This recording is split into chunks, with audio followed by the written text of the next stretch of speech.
Hey everybody, it's Abishur Prakash, aka Mr. Geopolitics. In the past 48 hours, the West, in particular Germany, France, the United Kingdom, and the US, have removed all restrictions on Ukraine's ability to launch deep strikes into Russia. This is something Biden signed into office in November of last year, but there were limits on who Ukraine could strike and how far Ukraine could strike, in particular because the Europeans would not supply certain long-range missiles to Ukraine. Now there are no limits as to what Ukraine can do as far as long-range strikes on Russia are concerned. This is a turning point for the Russia-Ukraine war. There are many significant consequences. Two in particular stand out. The first is that ideas of bringing this war to an end now will be met with skepticism. This war is going to rage and flare in the near term. It's not reaching a point where diplomacy or a ceasefire can bring long-term stability. If Ukraine begins launching long-range strikes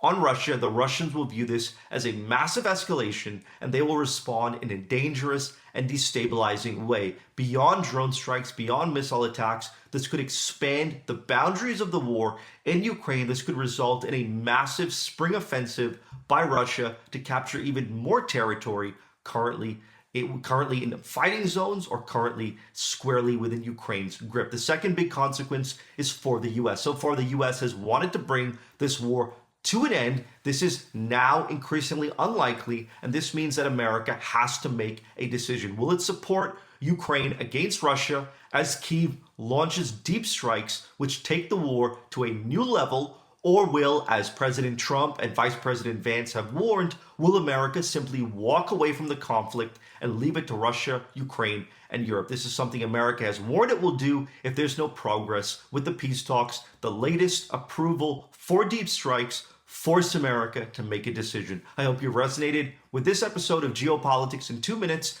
Leave your comments below and talk soon.